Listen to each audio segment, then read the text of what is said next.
Writer Gina Barraca once recounted an experience with her family.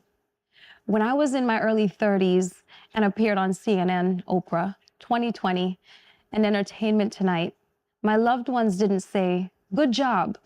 My loved ones said, "The camera adds more than 20 pounds. One detail-oriented aunt said, "Not for nothing, but don't wear red. You look like an ad for Red Lobster." Safe to say that nobody is safe from being body shamed. Today, I'm going to be having a heart-to-heart with Leah Crag-Chaderton, and she'll be sharing her tales of being body shamed and how society places too much emphasis on the way women look. All that and more as we get into the real conversation.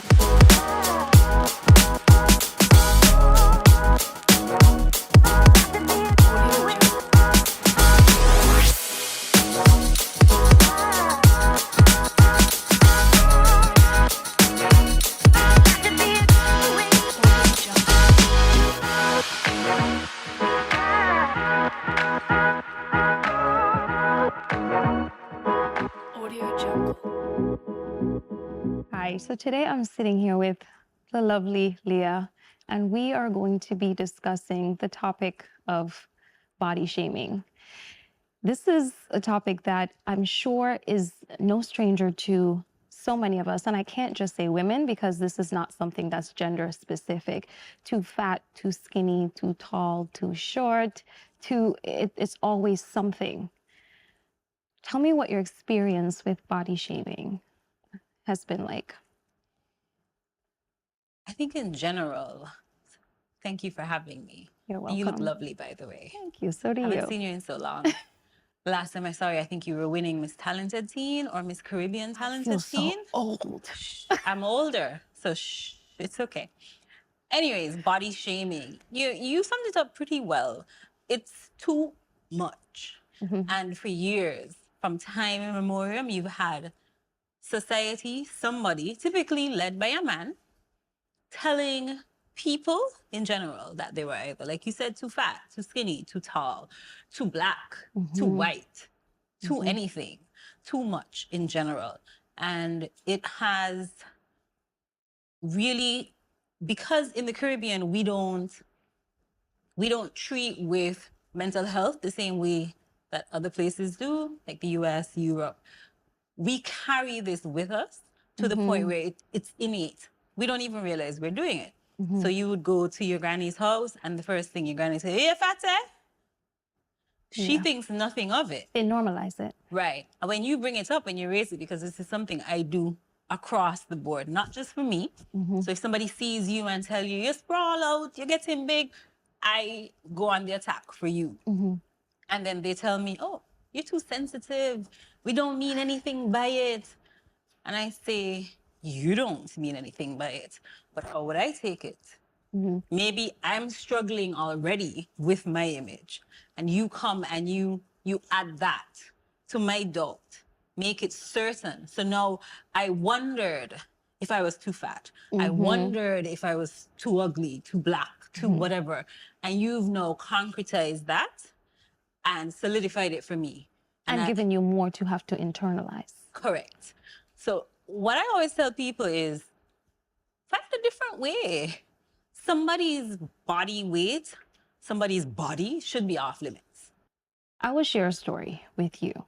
When you mentioned me doing pageants, that is my background. And when I was doing pageants, I remember being 15 years old and being told, "Your legs are too thick." I used to run in elementary school.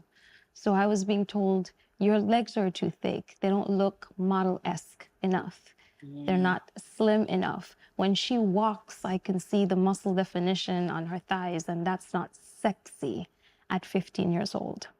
At 18 years old, I had an experience at a photo shoot when I was doing music. And after a photo shoot, I overheard the photographer saying to my stylist at the time, "She's really pretty, but she has no sex appeal." Both of those experiences had one common factor. It was this sexy this concept of sexy and what that looks like, and at what age should we even be looking for that in any individual, whether male or female? Why is it that our society seems to sexualize people at such a young age? That's a good question. I think societal trends change over time. So we've seen instances where even fashion, your fashion, there was one time when you had to wear skin fit clothes because you had to be real thin. That was in. So the clothes had to show that. And then there was another time when you had to wear these baggy clothes so that you looked thin in the clothes. So I think as society changes, you still have these players that control the narrative. And as they say, sex sells. Personally, I think there should be a cutoff point. I think children should be allowed to be children, whether male or female. I remember preparing to enter Prince and Princess show when I was in primary school. That never materialized because I did something and my mother asked me like the night before the show and I couldn't compete. But one of the things that our teacher kept instilling in us is, you're children. Because sometimes in walking, I would try to put on a little, because that's what you saw. And she kept saying, no, you're a little girl, walk like a little girl. And in the moment, I thought she was keeping me down. She didn't want me to win. But looking back, and especially now hearing your story, you're right. She was trying to keep my innocence, trying to keep that youthful, childish thing. And why we're so hyper focused on sexualizing anything? Look at these advertisements we have. Beer, sex. Food, sex. Half naked women sells anything, cars, game shows, and it's why? Could it be the audience we're targeting? Could it be that's what we want? And because we are buying into them, they keep doing it, and it has that cycle because we aren't speaking out about it. We are actually saying, even look at our music videos. Have you ever wanted to be a video girl? Oh, no. Oh, no.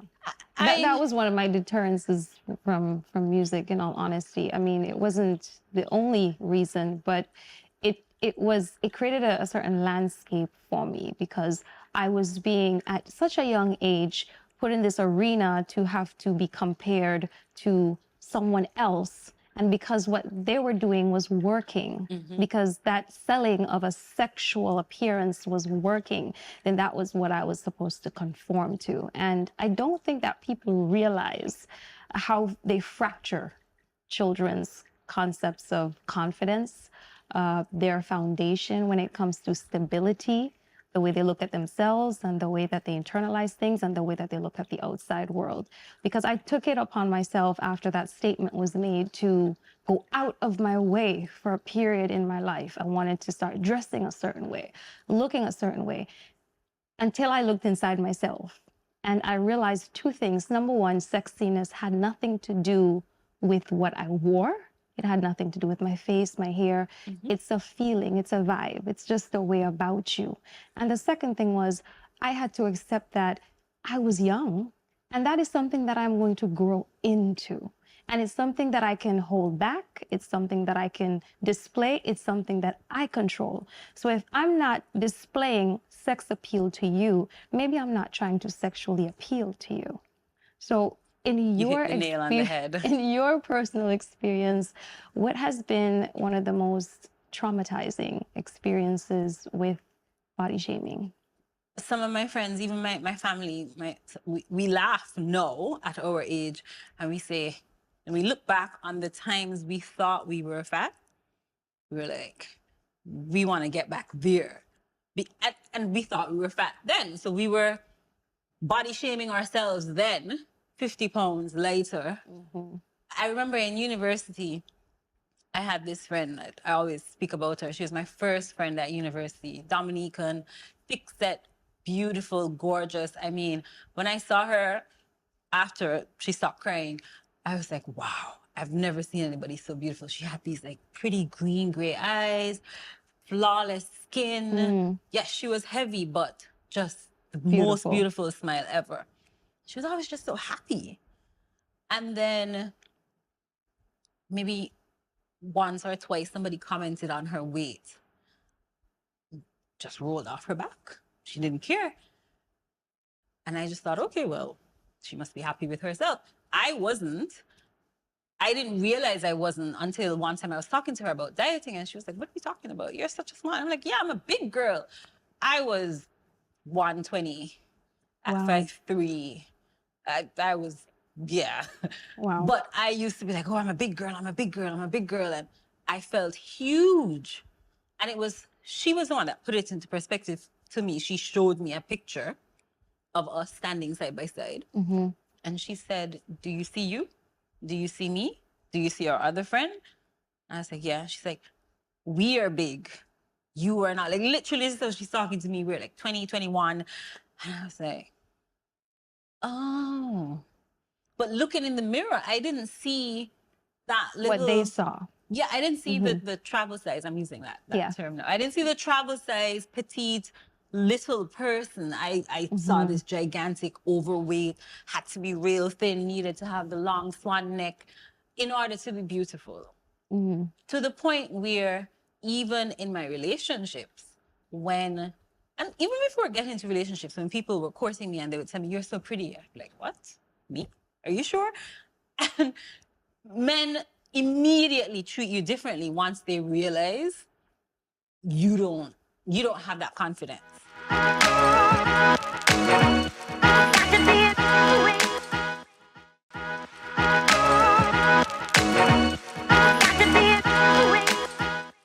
Yes, so as soon as men realize, and it doesn't take much, but as soon as they realize that you lack confidence or you have low self-esteem, they swoop in for the kill.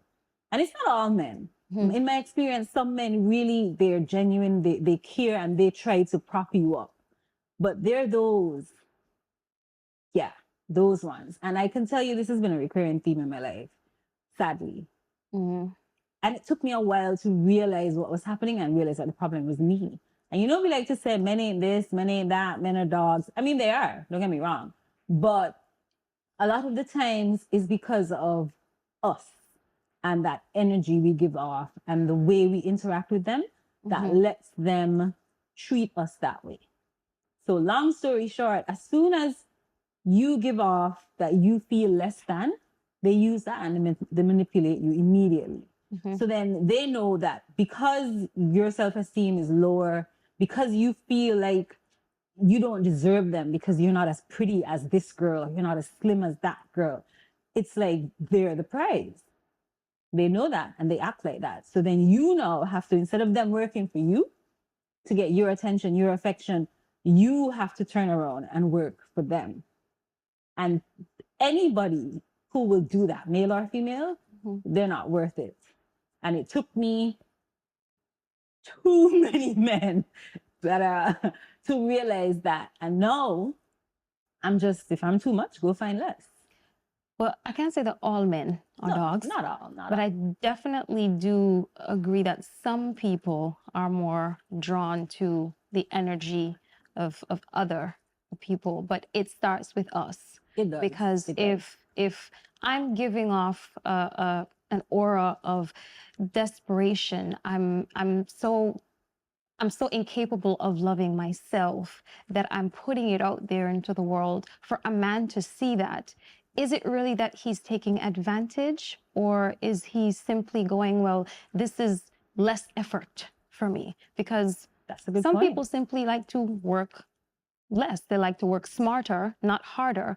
So why go over here where I have to put in all this effort with this woman who is very confident and is very self-assured when I can simply court this one here or date this one here who doesn't feel good about herself? I have had an issue with cellulite. But I have no idea when I learned the word. I just know probably around junior high-ish, so 12, 13, I started realizing that my legs had this cottage cheese-like thing. And it bothered me. I don't know who told me that it was supposed to bother me. I guess when you see other people. But it was a wrong sports term. when we have to wear shorts and run around, and it's like, her legs are smooth, mine are not. Why? And so as early as 13, I'm already out here thinking something's wrong with me. I was probably 100 pounds at 13. At 5'3", I was the tallest person, more or less, in my class, even taller than the boys. And then so over the years, I find that's what I pick on with people. So even if I don't say it out loud, sometimes I catch myself thinking, oh, why is she wearing shorts and showing her cellulite? And I have to, so what? What's wrong with her cellulite? She looks good. You're the one that has a problem with cellulite, not her. And again, this was years of work. So even within myself, now I wear shorts.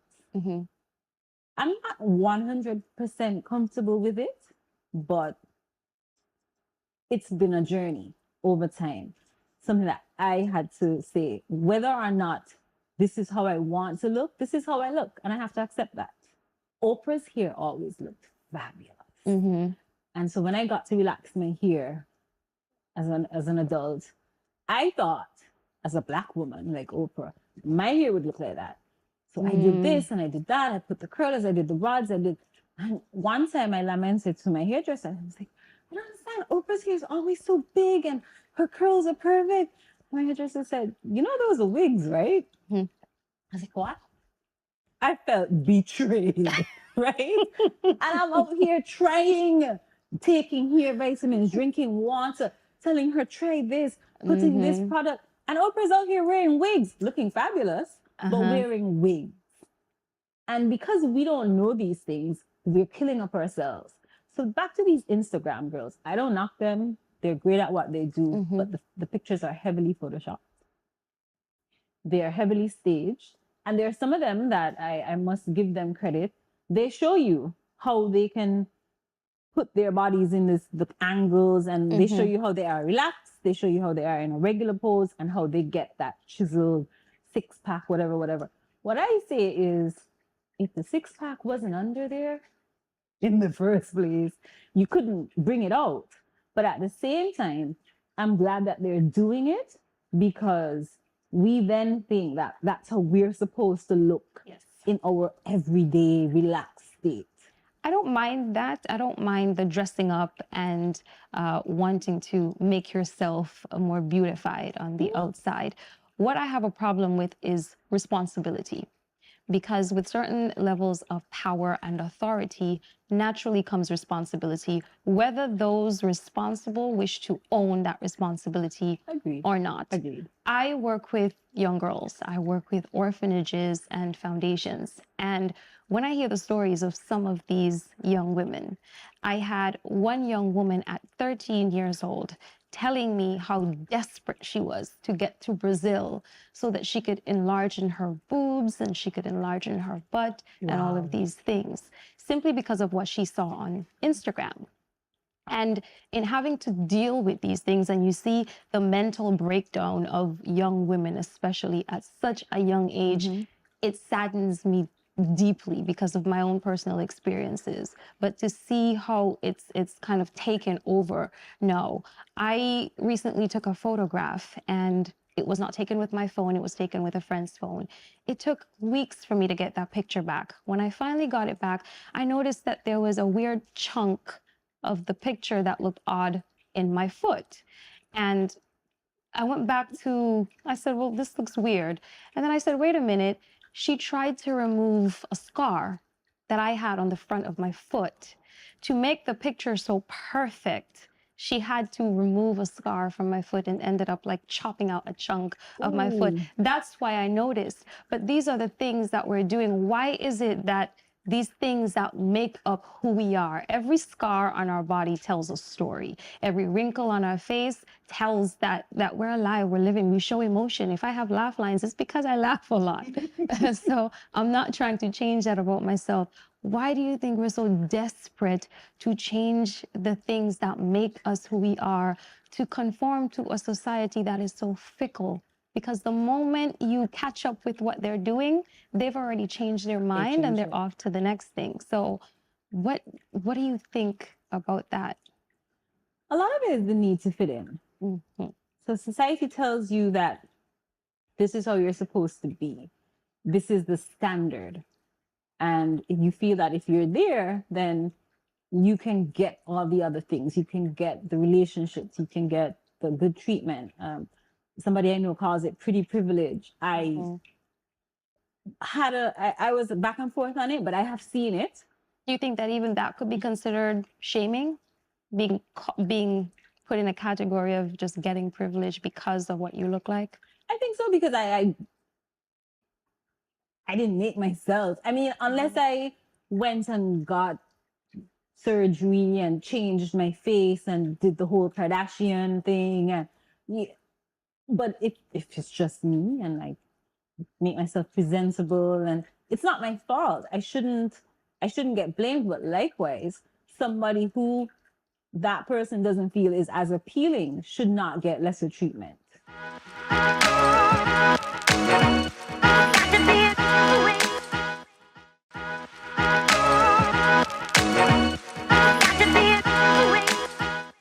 So growing up, I experienced a lot of backhanded compliments perpetrated against me. And I saw a lot of people experience that from, having someone say to a friend of mine, "Oh, you're pretty for a dark-skinned girl." Or someone saying to me, "You're really pretty, but you'd look a lot nicer if you had bigger boobs." I mean, these are neatly dressed insults, no matter how we want to look at them, even when they come from people we are familiar with. Friends, for example, when they don't know what it is that we're dealing with internally, will sometimes say things, and unintentionally, but these are things that are still hurtful. If you put on a dress and you feel absolutely confident in it, you go out and you ask your girls in the living room, "What do you think of this?" It looks okay, but you just had a positive mindset about what you looked like. And now all of a sudden, because a new idea has been introduced and infiltrated your mind, you're now questioning your own thought process. You're questioning your confidence. You're questioning your discernment and whether or not you even have good taste in choosing what you just put on. How do you cope with these types of situations? Well, different people cope with things differently. I try to get different perspectives when I was asked to come on this, just so that I could think outside my own bubble, have different experiences. And I spoke with males, I spoke with females, skinny, bigger, whatever. And one of the coping mechanisms that someone mentioned to me was that when they got body shamed, they agreed with the person sarcastically. So there's like, "Oh my gosh, you're getting so big." Like, yes, I'm getting really big. And that kind of shuts the person up, because then they realize either you're offended or you didn't take it well. Some people don't get the cue and they continue. Some people do the clap back. So they're like, "Yeah, you don't see how big you get in. Like, you don't see your hairline receding," So and I don't feel so. I think the clap back, I don't say it out loud, just because I know how I may have felt with the backhanded compliments or with the downright body shaming.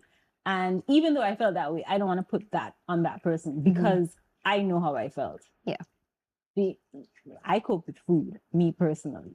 So but then again, I do everything with food. Whether I'm happy or sad, I eat. If I'm sick, I eat. If I had great news, I eat. But typically, my coping mechanism with food was unhealthy. I changed it to be less unhealthy. It's still kind of unhealthy, but some people I know, they just go silent. They don't say anything. And then some people, they smile. They smile, and they're very polite, or they laugh, that awkward chuckle kind of, because they don't know what else to say. They're like, what do you want me to say? These things make us question not just our discernment or our decision making. Sometimes it makes us question our value or worth, because we place our worth externally, and it's so wrapped up in what other people think of us we think, even though I think so, it's like you said, I put on the dress, I looked in the mirror, I'm like, wow. I step out the dressing room, I'm like, guys, what do you think? I don't like how it make your bum look. Yeah. You But sure you you feel want to good in show it. so much legs?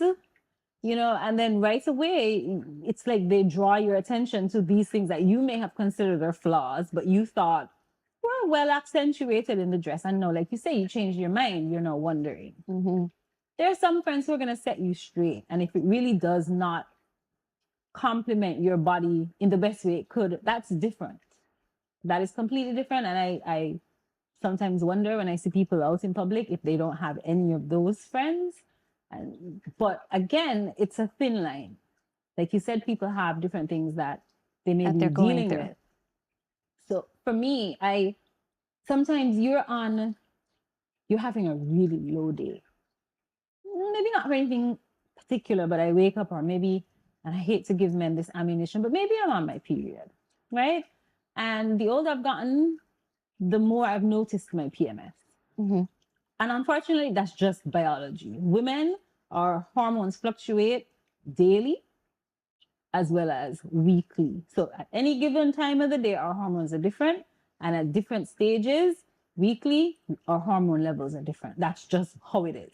Has nothing to do with our attitude. That's just what it is. But sometimes you're having a low day because your hormone level is whether too high or too low or whatever. And all of these insecurities come at you. My nose is too big. My face is too shiny. My hair is too grippy. I don't know. And somebody sees you. So this is something I've experienced personally. I wanted to go natural. I have no patience. Mm-hmm. So I couldn't do the grow out, wear wigs, wear braids and whatnot. I shaved my head, a man head, as they call it. Mm-hmm. And people who saw me, what did you do? Why did you cut off all your hair? And it nonstop. And after I thought, when I cut it and I looked in the mirror and I thought, okay, that's not bad. You know, I could live with this. I noticed things about myself I didn't before. I noticed my eye color more, my eyebrows, my cheekbones, and I felt good. Until you hit the road and somebody says, "Why make you do that to yourself?" Do what?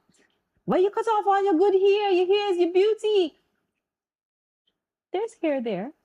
It's still beautiful. But what is beauty, and who has the authority to define that for all of us? No Good one. question. It's what you think it is. It's what you decide that it is.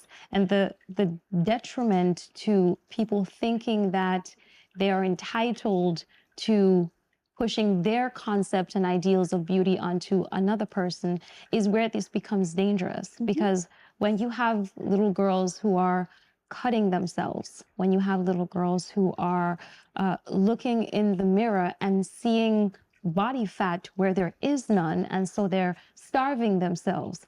Or on the other side of that, they're completely overeating and they're gaining weight and they're going into total depression. These types of situations, I think, are a lot more mental and a lot deeper than I think we first recognize and then I think we acknowledge. And when we start talking about help and the mental stability of young people, we live in a society where there's a stigma to that.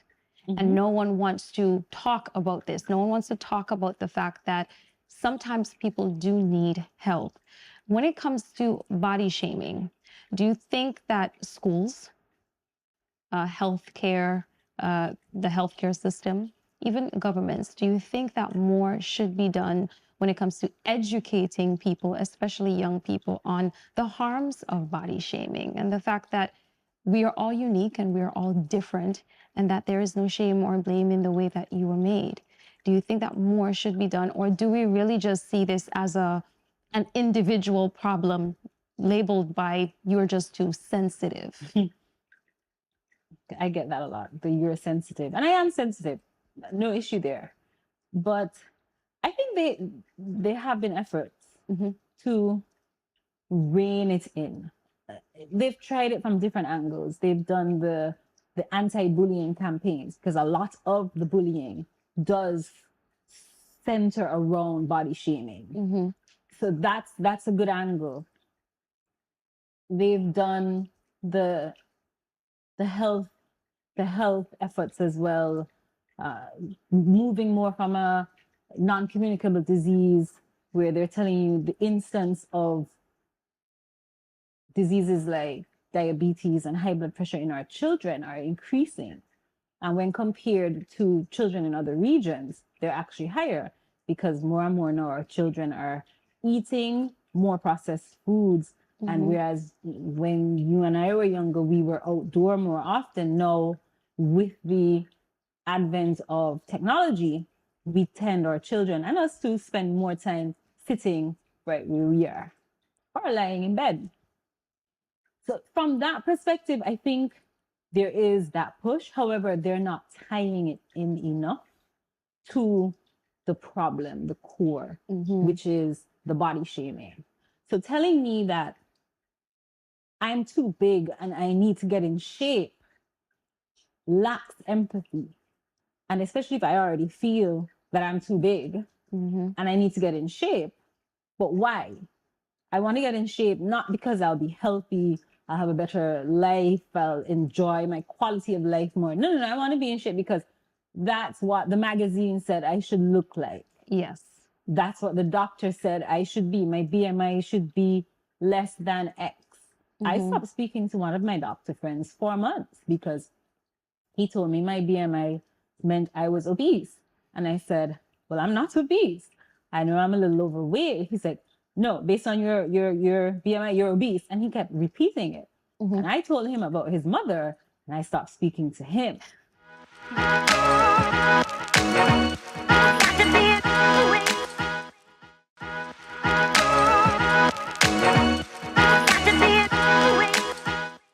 I want to hear from you. I mean, you grew up here going into pageants, clearly beauty oriented, and then you traveled to the US, correct? Canada, okay, North America. Yeah. And we're slightly different demographic. Did you feel any difference growing up here in terms of the beauty standards within the Caribbean, in St. Kitts specifically? Was there a change when you got to, granted you were older, but when you got to Canada, did you feel like, okay, I'm in a different community, and so my level of comfort with myself at home changed, whether for the better or for the worse? Yeah, it definitely changed. And I will be brutally honest here.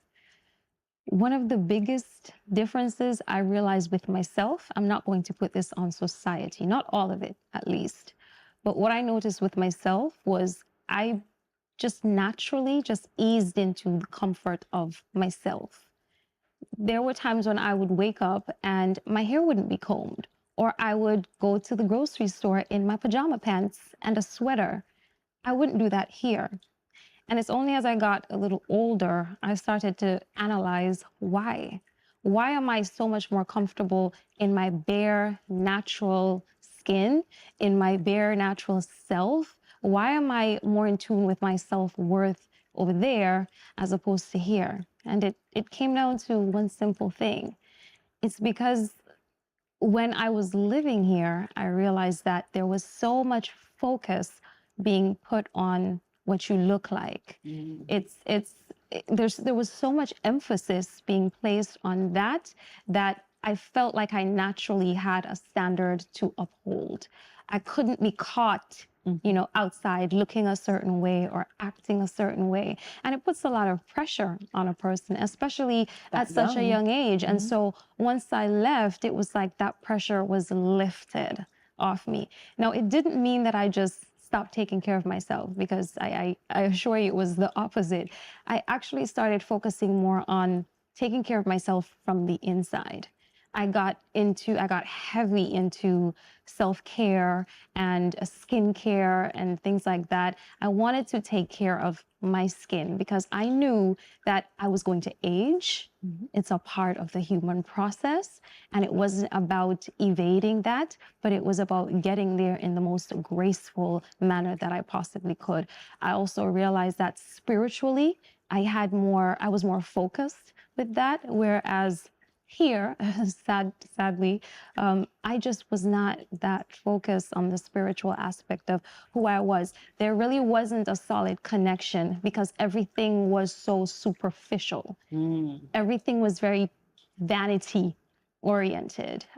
People want to be your friend because they think you're of a certain class, because you look a certain way, because you have a title, or who your family are, or you have money, or you dress a certain way. And I see it even now, where there are certain circles and women will brag about the fact that, oh, all of my friends are beautiful because they look like this and we dress like this and we're hot girls and we don't associate with those types of girls. And when you look at them, the only difference is either an economical gap, or simply the way that they dress and carry themselves.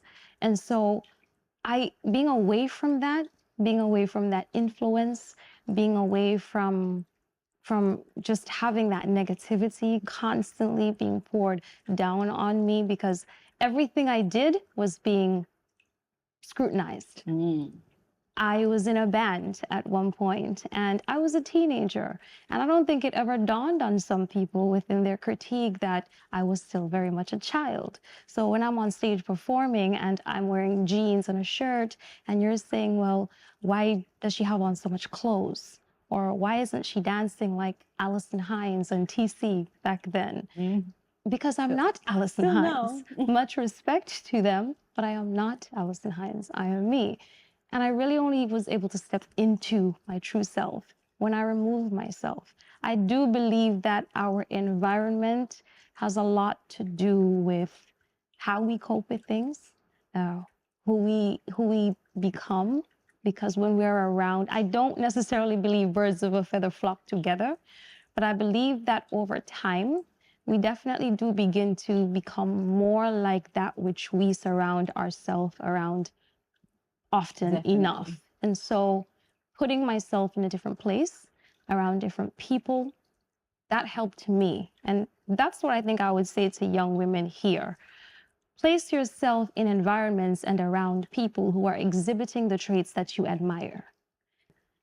I didn't have much self-worth when I was here. It might have appeared that way because I did a very good job at hiding a lot of the things that I was internalizing. I did a very good job at always looking happy, like there was nothing bothering me. But really, I simply packed up all of those insecurities and took them with me. And at one point in my life, they unloaded themselves. And I fell into a sad state of depression right at the moment when my father passed away. And so it was a lot that I was dealing with, and I had to find myself. And I think that that's what did it for me. So that's how I would answer that question. Thank you for that. That just almost got me teary-eyed. That's definitely that got me teary-eyed. And the thing is, a lot of the times I find we carry this burden, like you say, and we just package them. And body shaming is a lot like that. So some people say it doesn't bother them because the opinions of other people don't bother them. I say that it does bother me. It does bother me. How I deal with it, how I let it affect me, that has changed over time, but it still bothers me and it will always bother me, whether or not it's towards me or towards anyone else, because we don't know people's struggle. And some people try to say, well, what if the person really is overweight and maybe they are overeating and they need to exercise? There are nicer ways. There are more loving ways. If you really care about that individual, you can ask them, hey, what is your exercise regimen like? What do you do for movement? I'm going on a hike this weekend. Would you like to come? Instead of inviting them out for drinks or for dinner, invite them to go for a walk on the beach. So to me, if you really care, then the way in which you approach it will be much different. And we like to say, oh, we're playing speakers and it's just the truth. But the truth doesn't always have to hurt. That is true. It's when you say it and it's how you say it. And it's it's easy. Some people, I like to say, think about it how you would receive How it. you, yes. But some people, they come around that and they said, oh, but I wouldn't care if you tell me that. I mean, that's how it is. I have this friend and he would always say, well, I grew up with my great grandmother and she didn't sugarcoat anything and I'm fine. And are you really though? Are you really? And I think you mentioned it earlier when you spoke about the health, the mental health, even in the schools. That's one area I think we're not doing enough. Every school does have a guidance counselor. And a lot of the times I find our guidance counselors are being underutilized in the sense that they're there to coordinate, what do you call that? Most times they coordinate the cheerleading competition. And that's incredible. The things that these young girls and boys do, amazing. However, have a coach do that.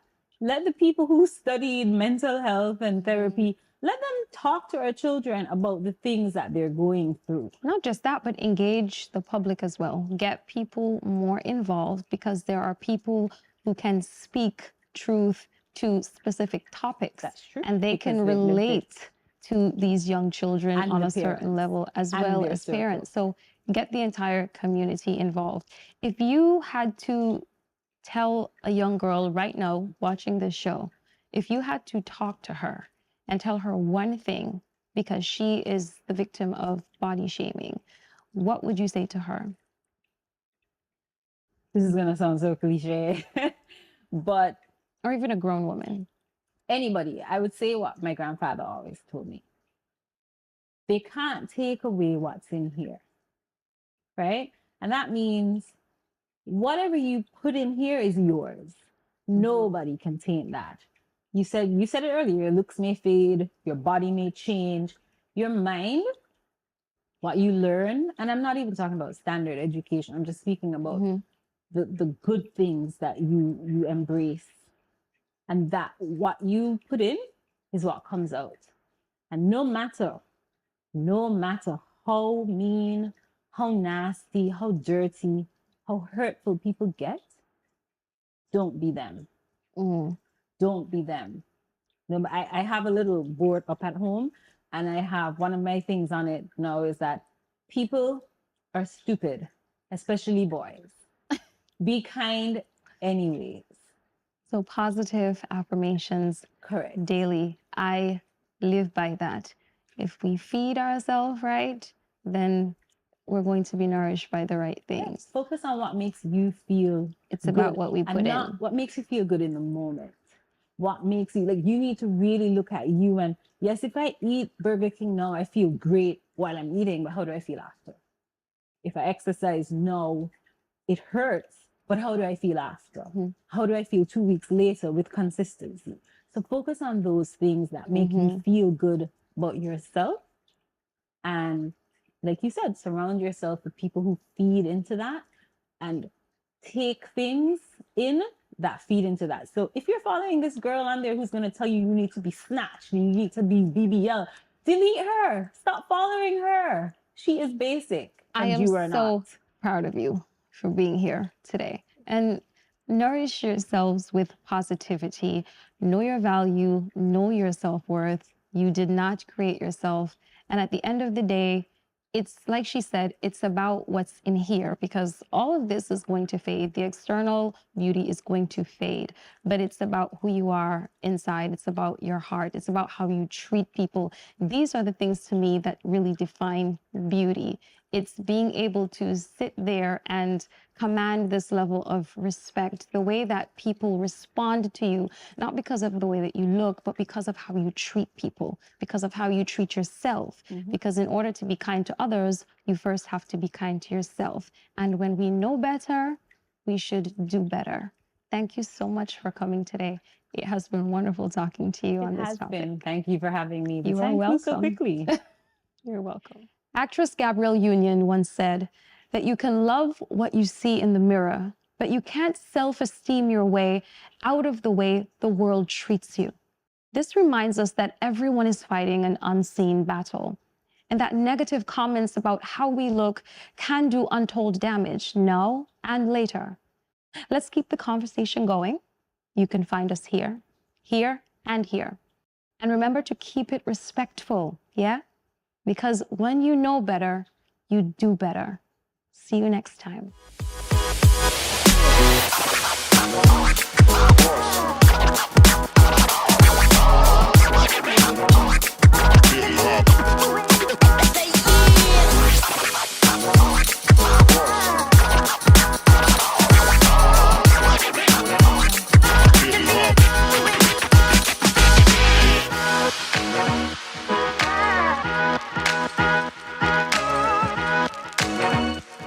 To be a